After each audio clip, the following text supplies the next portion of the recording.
Bom, então, retomando lá esse segundo poema ainda, de se entregar às coisas ruins e se entristecer. Vocês gostariam de falar mais alguma coisa? Eu acho interessante essa questão do remédio, né? De achar que o remédio, que a bebida é um remédio. Acho que também isso é uma coisa interessante de olhar, né? E beber para esquecer. Não é uma novidade, né? Para nós, da nossa música, não é. É uma coisa já muito, muito antiga. Eu não sei, se gostaria de comentar mais alguma coisa? Eu tenho uma pergunta, talvez você saiba. Sim. O encontro era principalmente masculino, e a gente atualmente, né, tem essa sensação de que homens não discutem tantos sentimentos ou problemas, eles não expõem isso com tanta facilidade. Era diferente? Vocês têm algum relato de que isso era diferente na Grécia Antiga?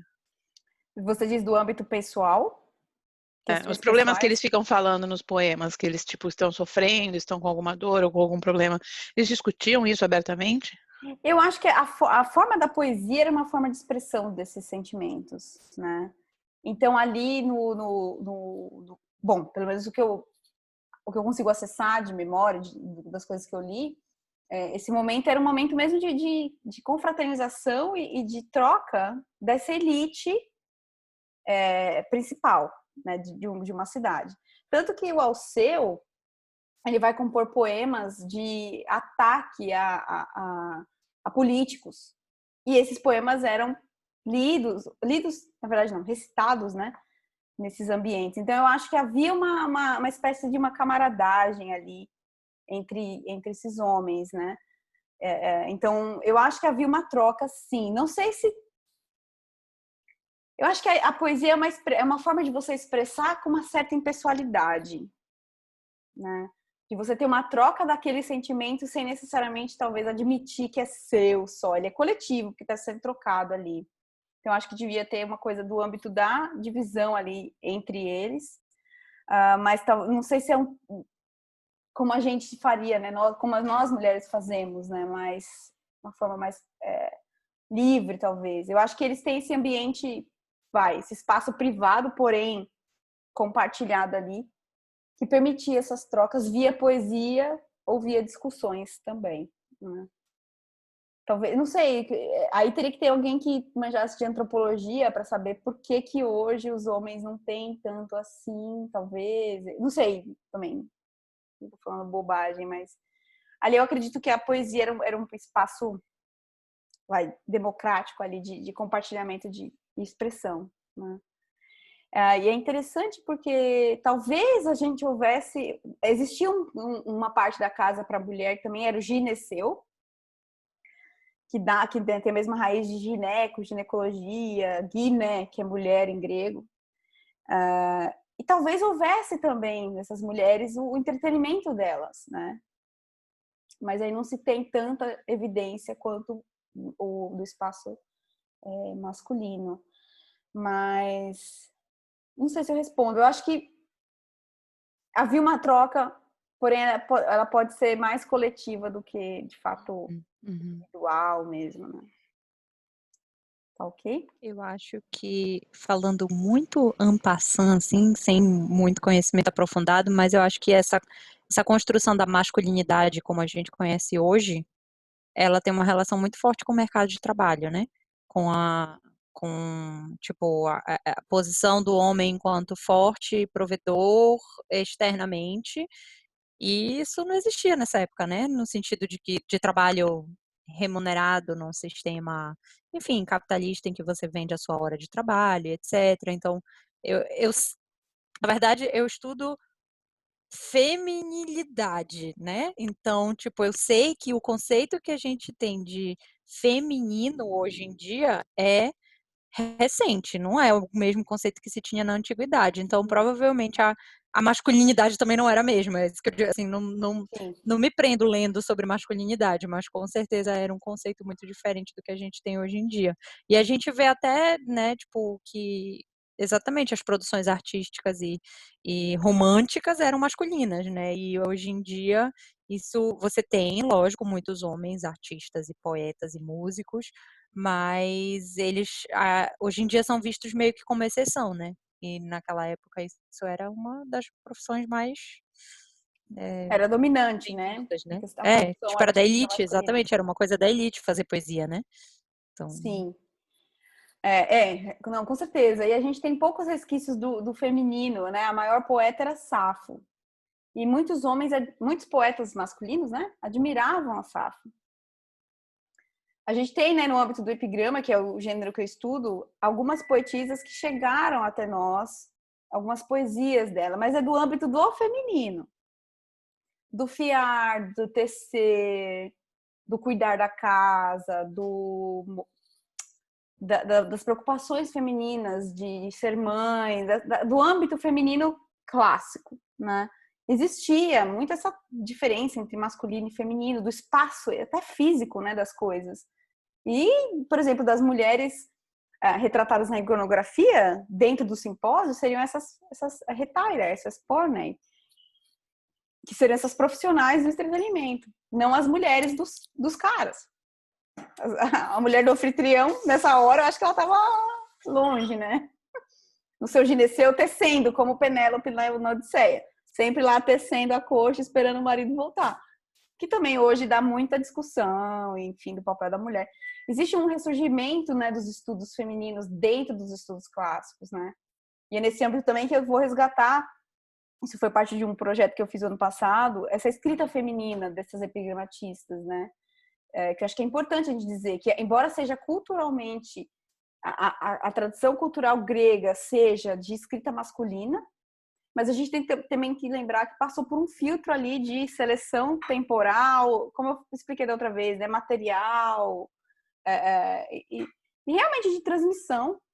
Provavelmente muitas outras mulheres, provavelmente não, a gente tem um livro com todos os catálogos de mulheres que teriam escritos, é um catálogo enorme, mas o que chegou para nós é muito pouco. Infelizmente, né? Mas, enfim, vamos seguindo. Então, alguém tem mais algum comentário ou podemos passar para o próximo aí? Vamos seguir, então? A próxima é de um poeta chamado Anacreonte, também dessa mesma toada. Ele era o que mais falava de bebida, tá? O Anacreonte, ele, assim, grande parte da poesia dele é sobre bebida, sobre velhice, sobre aproveitar, que é esse conceito que a gente está falando aqui do simpósio, né? Então, vamos lá. Grisalhas já minhas têmporas e a cabeça branca. A graciosa juventude não mais está presente. E velhos os dentes e não mais muito tempo da doce vida me resta. Por isso eu gemo, a miúde temendo o tártaro, que é o Hades, né? A ideia da morte, tá? Pois terrível é o excesso de Hades, é o recesso de Hades. E atroz a rota lá para baixo. É certo a quem não tiver descido, não subir. E aí, o que temos aí? O que vocês gostariam de comentar sobre esse trecho?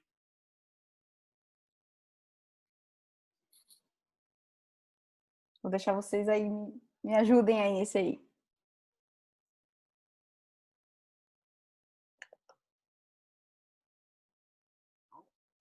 Acho que esse sim é claramente a velhice, né? O outro ainda deixava dúvida. Esse aí, ele claramente tem medo de envelhecer. E é na verdade, na verdade, ele constata, né? Há uma constatação da velhice física, né? Já tô grisalha, minha cabeça já tá branca, já não tem a E Flávia, graciosidade, né? me tira uma dúvida que eu não sei muito. Todo mundo ia pro Hades, tipo, a crença deles era que todo mundo vai pro Hades, ou só quem é mau? Só existia o Hades. O Hades, na verdade, não era nada, não há na Grécia, pensando na Grécia antiga, arcaica, tá? Homero, esses poetas, esse momento aqui. Não havia essa questão da punição, de ir para um lugar por conta de uma punição. O Hades é o lugar para onde todos vão, né? Não sei se alguém assistiu aqui aquele filme Troia,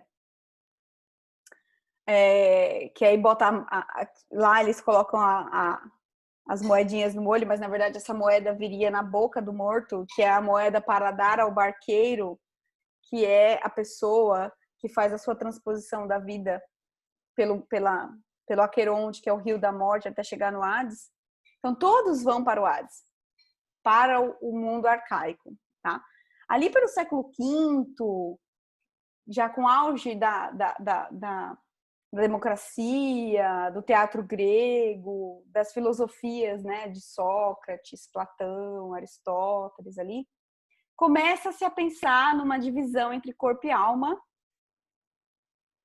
e começa-se a pensar se essa alma, para onde essa alma de fato iria. E aí o cristianismo ele vai vir com as respostas, né? Purgatório, céu, inferno e tudo mais. Mas o Hades é o destino de todos. E é um lugar que os antigos também não sabem o que acontece lá. Eles sabem que todos vão para lá, mas o que acontece lá não se sabe, né? E por isso que ele teme esse Hades, ele teme... Veja, ele constata a velhice, fisicamente, já estou grisalho, o vigor da juventude não está mais presente, meus dentes estão podres, meus dentes estão ruins. Ai, meu Deus, não vai ter mais tempo para essa vida, não. E aí eu sofro porque o Hades está perto, porque o Tártaro, o Hades está perto. E é o caminho lá para baixo. Existe essa ideia da catábase, né, do para baixo, que é uma ideia que a gente tem no inferno, né? Do céu para cima e do inferno para baixo, né? Existe essa ideia de ir para baixo e quem tiver descido não sobe. Então eles tinham essa consciência de que quem morre desce e não volta. Porém, há um questionamento depois sobre essa questão da partilha da alma e do corpo, posteriormente, né? E que não se vai se explicar ali pensando na cultura ocidental, até o cristianismo, né? Mas você falou, né, do medo. Há um medo constatado a partir das evidências físicas. Então, na poesia grega é muito interessante isso, que é uma evidência física da decrepitude humana, primeiro. Então, eu consigo enxergar essa velhice pelo âmbito da carne, pelo âmbito carnal, pelo âmbito do corpo mesmo. E essa ideia do desceu não volta, né? Que está isenta de religião. Essa relação com os deuses na Grécia Antiga não tinha a ver com punição, de castigo. Na verdade, eles tinham consciência de que estavam sob o domínio dos deuses e que os deuses tinham o destino da vida deles nas mãos. Porém, não era uma questão da punição e do cristianismo mesmo, né? Das questões do cristianismo. Era uma relação que eles sabiam que eles estavam... Muitas das poesias também vão falar isso, do joguete dos deuses, né? Ser o joguete dos deuses. Mas eu não sei se vocês gostariam de tratar mais alguma coisa, se a gente avança aí para um mais beberrão. Vamos avançar? Beleza. Esse próximo aqui... Tá, esse próximo a gente... Opa, peraí. Tô tentando copiar aqui. Esse próximo é de uma coleção que a gente chama de Anacreonteia, que são poemas... Ixi, eu acho que agora deu uma confusão aqui, gente, peraí. Um momentinho, acho que vou ter que copiar de outro arquivo, porque ele tá desconfigurando, só um momentinho.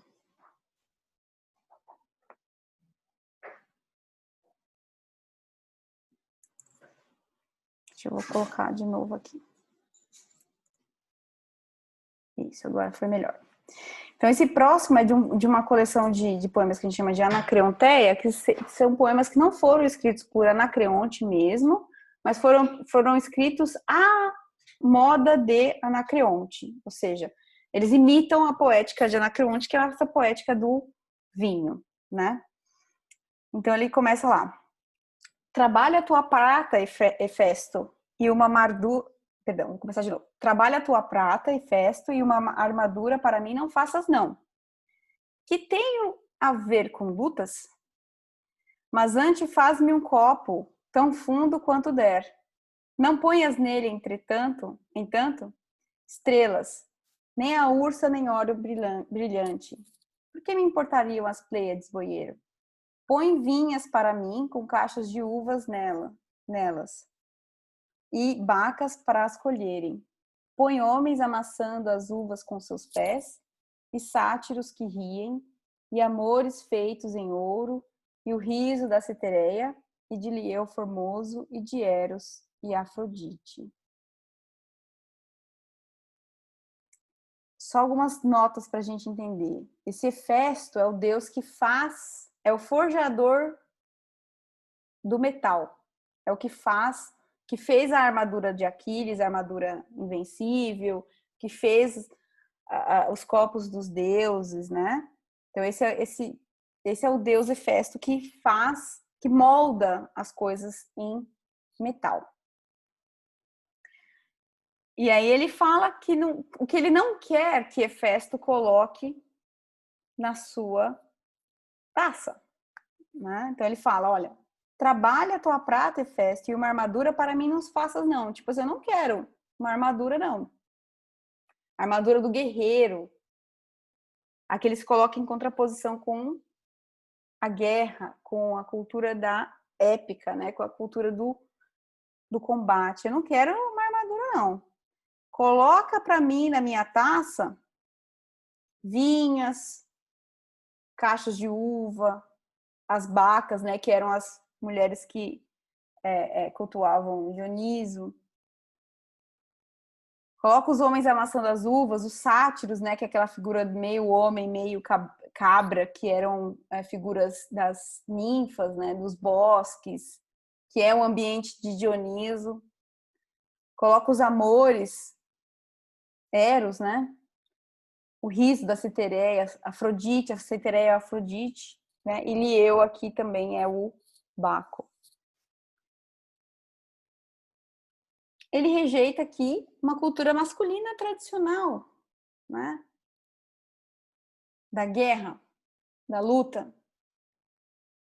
da dureza, da morte crua, né? Você, olha, não quero, não me faz uma armadura não, Hefesto, como Hefesto fez para Aquiles. Então aqui tem uma questão da masculinidade também, uma questão do âmbito do que eu nego a morte em combate, porque eu quero apreciar a bebida, apreciar o âmbito de Dioniso, apreciar o âmbito de Afrodite, né? Lembrando que é aquela coisa do corpo e do sexo do simpósio. Não sei, esse aqui é um pouquinho mais abstrato, né? Um pouquinho mais de referências. Mas não sei se vocês gostariam de falar alguma coisa aí sobre ele. Na verdade, eu estou um pouco curiosa. É certo eu assumir que pessoas que frequentam esses simpósios, que têm essa gana por viver mais a vida e apreciar as artes, não são pessoas guerreiras ou eram também guerreiros?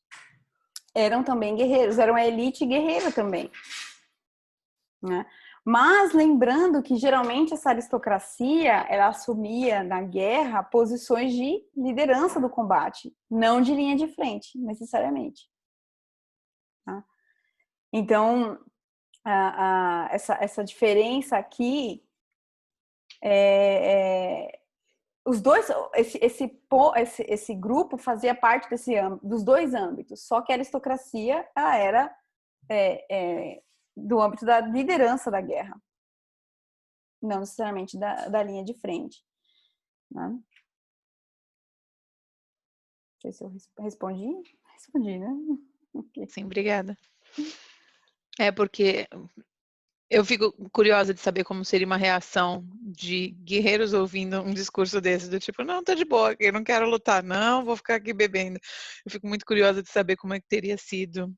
Sim, a gente não tem muito registro do que, bom, pelo menos que eu saiba, né? Posso ser ignorante quanto a isso, do que acontecia com essas pessoas mais de outras classes, né?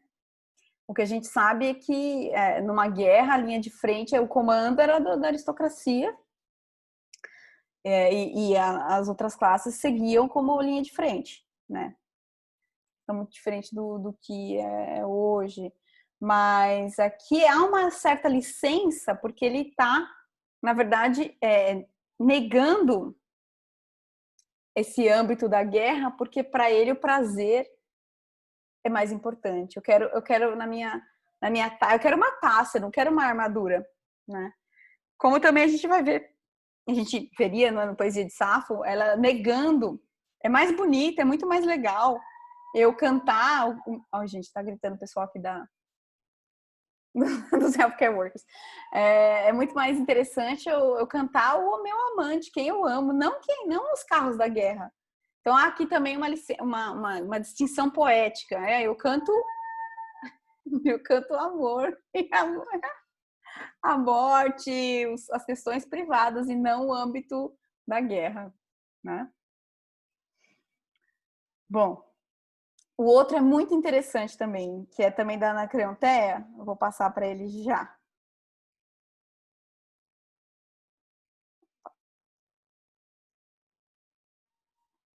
Deixa eu ver se... Ai, gente, eu acho que foi, né? Vocês receberam aí? Então, também é um poema dessa composição da Anacreonteia, e ele se chama... Ele começa assim: não me importa a fortuna de Giges, o rei de Sardes. Eu nunca o invejei, nem a nenhum tirano. Importa-me molhar a barba com perfume, importa-me cingir com rosas a cabeça. O agora é o que me importa. Quem sabe o amanhã? Enquanto o tempo é bom, portanto, bebe e brinca, libando para lhe eu. Não chegue uma doença e diga, já não podes. E aí, o que vocês me dizem sobre esse aí? Eu sigo bebendo aqui, hein? Só uma nota, o Giges, rei de Sardes, teria sido o homem mais rico ali da antiguidade, tá? Por isso que ele fala, não me importa a fortuna de Giges. E nem a nenhum tirano. O tirano era a figura principal política, né, da polis antiga. Eu tinha, na verdade, mais uma pergunta. Ah, sim, claro. Eles são da mesma época daqueles outros poemas que a gente leu, mas, tipo, Só uma coisinha. Esse aqui é o molde do que teria sido os escritos de Anacreonte daquela época, mas não são contemporâneos na escrita. Como assim? Essa coleção Anacreonteia, ela é uma coleção anônima. Então, quem compôs, ou esse grupo de pessoas, de poetas que compuseram esses poemas, compuseram imitando Anacreonte, que era o poeta daquela época. Mas a gente não tem necessariamente a data desse poema. Provavelmente é 2 ou 3 séculos depois. Tá, mas os outros que a gente tem, como o Alceu e o outro Anacreonte de Teos. Isso, eram do mesmo tempo. Eles também compunham poemas com aquela outra temática? Ou era meio que uma divisão, tipo, esses aqui falam da bebedeira e esses aqui falam do resto? Na verdade, o que chegou pra gente é que, para Anacreonte teria mais essa pegada do vinho. Mas não significa que havia uma divisão categórica de tal poeta é só isso, tal poeta é só aquilo. O seu teria composto coisas políticas também, hinos, outros tipos de poesia que temos fragmentos hoje. Nossa, hoje o pessoal tá animado aqui, gente. Gente, o povo aqui de North York não quer nem saber dos healthcare workers, que eu nunca vi gente, isso. Desculpa.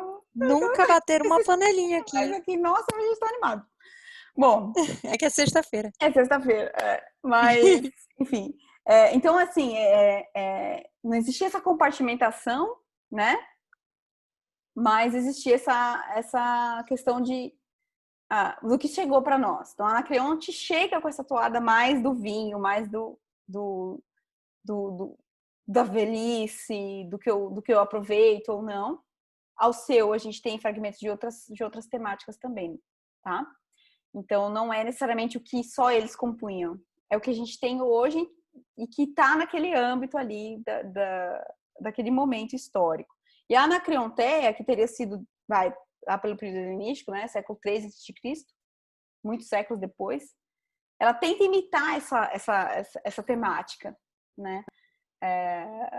Então, por isso que às vezes não, por isso que o tom é sempre dessa questão do carpe diem ali, de viver o dia e tudo mais, né? Como esse aqui. Não sei se eu respondi.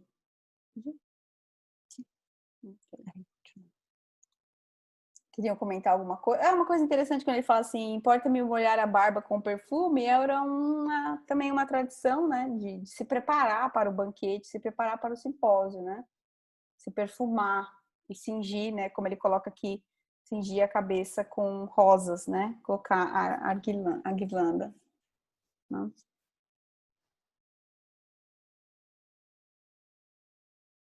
Vamos seguir, então? Mais algum comentário? Podemos seguir? Esse próximo, ele é muito interessante também. Que aí é quase um bebê até cair. Que é também da Anacreontea, que é desse grupo... Beleza, Estela. Estelinha, preciso sair aí.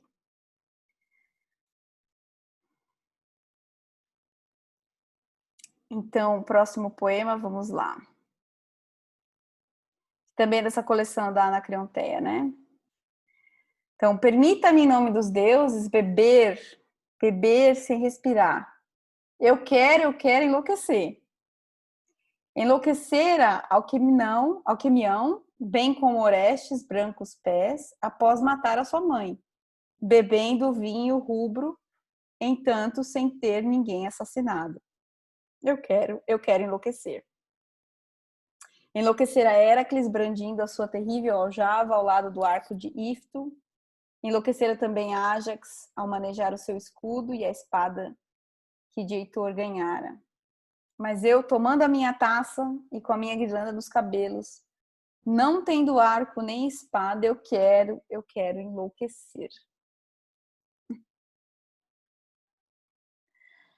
E aí, pessoal, o que a gente pode falar Isso desse... tá no clima do bebê cair e levantar mesmo. Né? E é interessante a forma com que ele... bebê cair, levantar, né? Como você falou... E a ideia do enlouquecer, que ele vai tecendo aqui referências a mitos e trechos de outras histórias, vamos dizer assim, grosso modo, de pessoas que enlouqueceram e cometeram cometeram crimes, né? Por exemplo, Orestes, né? Orestes mata lá a mãe e o amante. Heracles também, né? Ele também enlouquece no final, depois dos seus trabalhos, que Heracles é Hércules também, né? Depois dos seus trabalhos, ele também enlouquece, né? Ájax também, depois enlouquece, depois da sua batalha. Então, aqui ele vai fazendo um paralelo que assim, eu também quero enlouquecer, mas não, eu quero enlouquecer com a minha taça. Eu não quero enlouquecer com uma arma na mão, né? Eu não quero enlouquecer com uma espada, com um arco. Eu quero enlouquecer com um vinho. Então, veja, aqui é uma negação.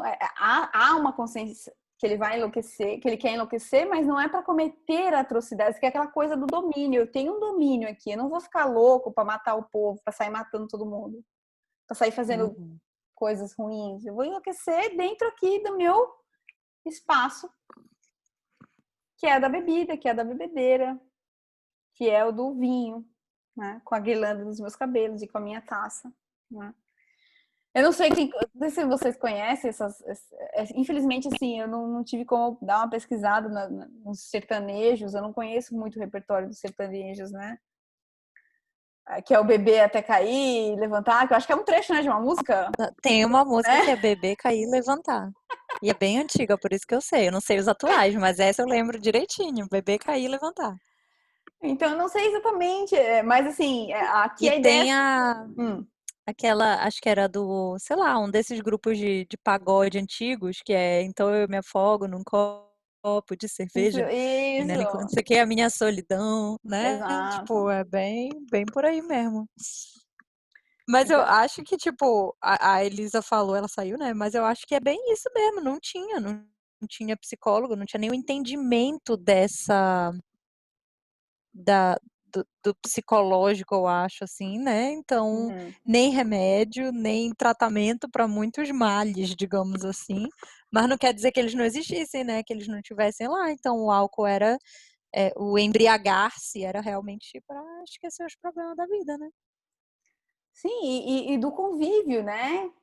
Do convívio com os outros, né? Então, assim, uma coisa que é bem complicada dessa quarentena é isso, né? A gente foi privado do convívio com as pessoas. Eu gostava muito de receber as pessoas no Brasil antes de vir para cá, né? E quando eu ia começar a receber as pessoas, que eu tinha o Andron aqui, que eu tinha um sofá, a quarentena chegou. Chegou. Então, é duro, né? Complicado, enfim.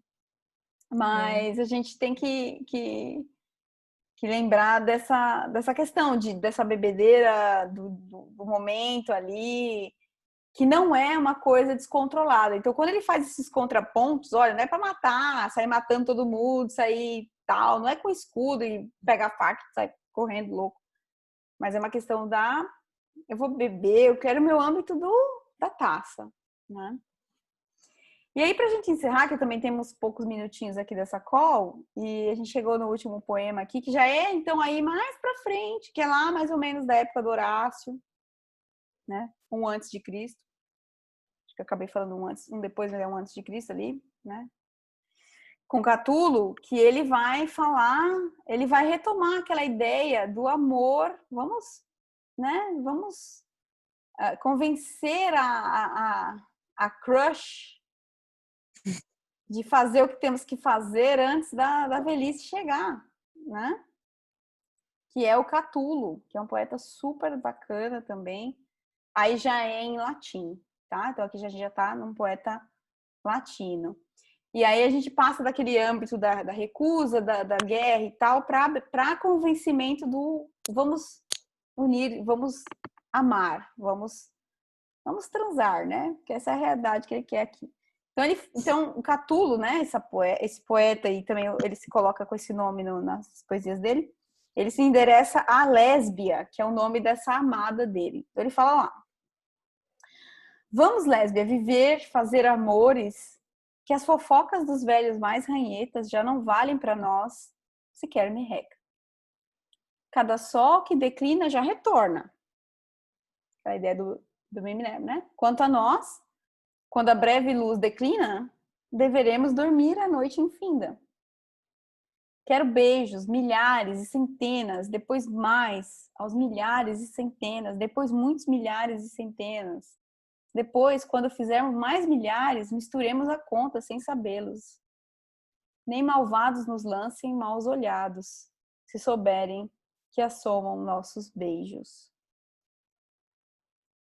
Então, o Catulo aqui é um pouquinho mais positivo, digamos assim. Não sei o que vocês pensam sobre Mais isso. romântico também, né? Assim, mais voltado pro aproveitar sem ser necessariamente embriagado. Exato, né? Então ele aqui, que é também aquela vertente do Carpe Diem que a gente também falou, né? Vamos lá, minha lésbia, né? Viver. Então é que ele quer convencer a moça, olha, vamos viver, vai, porque deixa os velhos falarem mal, deixa os velhos falarem mal da gente, deixa a fofoca rolar, né? Não vale nada para nós essa baboseira que eles têm a dizer. Porque Olha, o sol. comparando com a música moderna, lembra aquela do Lulu Santos. Deixa que digam, que pensem, que falem. Deixa isso pra lá, vem pra cá, o que que tem? Eu não tô fazendo nada, você também. Nem você também, né? Tá vendo? Gente, eu tô impressionada que toda a música contemporânea trata dos mesmos temas que a poesia grega. Você vê. Então, assim, Não posso mais julgar. quando a gente lê essas coisas, a gente vê que perpassa o tempo essa temática, né? De beber, de viver. Então, assim, aqui ele quer convencer a lésbia a vamos transar mesmo, vamos beber, vamos beber, não, vamos beijar mesmo, beijar muito, Mas vamos milhares de beijar beijos, muito. beijar muito. Porque a vida, né, quando ele coloca assim, ó, cada sol que declina já retorna. O sol retorna. Mas, quanto a nós, que é aquela ideia do Minerva, a vida é uma estação, a vida percorre uma estação completa, quer dizer, as 4 estações completas, né? Então ele fala, quanto a nós, quando a breve luz declina, devemos dormir a noite infinda. Então, quando a luz acabar, ou seja, morremos. Então, enquanto a gente tem luz, enquanto a gente está no auge da luz, que a gente possa curtir e beber e beijar, nesse caso, né? Então, eu quis colocar esse poema, embora não seja grego, né, seja latino e posterior, também porque ele tem essa questão de trazer o amor, o convencimento amoroso dentro dessa temática do aproveitamento do dia, do aproveitamento do que temos hoje, né? Não adianta não aproveitarmos enquanto podemos, porque é uma questão física, né? Eles tinham muita consciência desse físico, a decrepitude, a ausência do amor na velhice, o amor físico, né? Do vigor físico também era uma questão muito, muito grande para os antigos, né?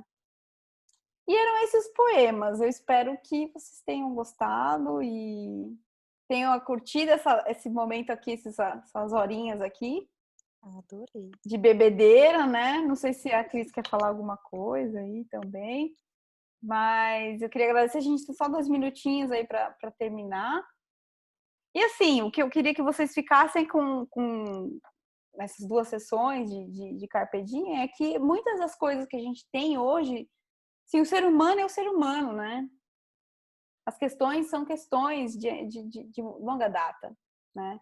Não é de agora. Então, eu acho que a poesia grega, é isso que é mais fascinante da poesia clássica, trazer a gente pro, poxa, o cara lá 7 séculos antes de Cristo, e eu tô aqui há 21 depois de Cristo. E as questões são bem parecidas, né? E tratadas de forma semelhante. Então, acho que essa é a contribuição que eu queria que vocês ficassem e que, né? Vamos brindar aí, meninas. Cheers. Cheers! Que a gente possa brindar outras vezes E presencialmente fazendo o simpósio, por favor, né? Exato, né? No nosso não mais Andron, no nosso espaço comunitário, na nossa sala, na nossa vida, né? Então, meninas, menos de um minuto, obrigada. Flávia. Obrigada, gente. Desculpa não participar aí, mas eu tô trabalhando junto e ouvindo. Tranquilo. Espero que você tenha aproveitado bastante, Cris. Obrigada pela presença, apesar do trabalho aí. Obrigada, Lígia, a todos que participaram. Obrigada, Flávia. Até a próxima, então, hein? Beijão. Beijo. Até mais. Tchau.